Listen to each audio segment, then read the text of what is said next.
Sa isang lumang bayan sa Hilagang Luzon, may isang matandang simbahan na itinuturing na sagrado ng mga taga roon. Ngunit sa kabila ng paniniwala ng kabanalan nito, may isang lihim na hindi kayang burahin ng panahon, ang tungkol sa isang kaluluwang hindi pa rin matahimik sa unang langit. Ang unang langit, ayon sa paniniwala ng matatanda, ay ang pinakababang antas ng langit. Dito raw napupunta ang mga kaluluwang hindi makatawid, yung mga may bigat sa puso, may pagkukulang o may pangakong hindi natupad bago bawian ng buhay. Si Father Celso, ang paring bagong assign sa simbahan, ay hindi naniniwala sa mga kwento ng kababalaghan. Moderno siyang pari.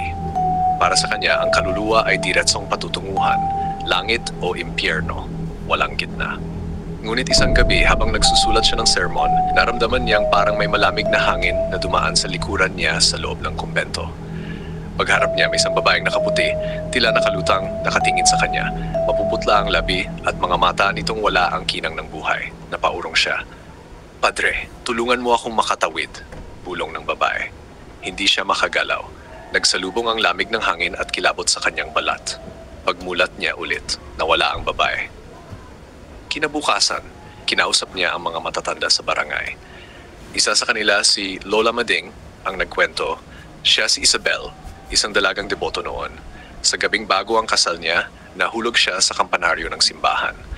Hanggang ngayon, di pa rin natatagpuan ang bangkay. Sabi nila may tinatagong sikreto ang simbahan. Kaya raw di siya matahimik kasi may nililihim sa kanya. Napilitang maghukay si Father Celso sa kampanaryo. Doon niya natagpuan ang isang lumang baul na may laman na putol na pelo, lumang singsing at kalansay ng babae. Pumasok ang matinding hangin sa loob ng kampanaryo. Sumabog ang ilaw, nagdilim ang paligid. "Padre, ibigay mo ang katotohanan." Isang tinig ang bumalot sa paligid. Umiiyak, galit, gutom sa katarungan. Habang binabasbasan niya ang labi ni Isabel, nakita niyang unti-unting nagliliwanag ang paligid ng kampanaryo. Ngunit sa liwanag na iyon, isang imahe ang bumungad sa kanya, isang anino ng lalaking may itim na sotana at tugwang kamay. Mabilis itong nawala, pero naiwan ang tanong sa isipan ni Father Celso. May pumatay kay Isabel, pari ba ito? Isa bang kasamahan noon? Hanggang ngayon, may mga gabi sa simbahan na bumubukas mag-isa ang kampanaryo. Tila may umaakyat. At sa tuwing may misa ng hating gabi, may isang babaeng nakaputi ang laging nakaluhod sa likod.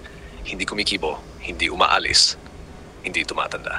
Ang unang langit ay tila kulungan ng mga kaluluwang may tinig, pero walang makikinig. At ang simbahan ay daan nilang di nila matakasan.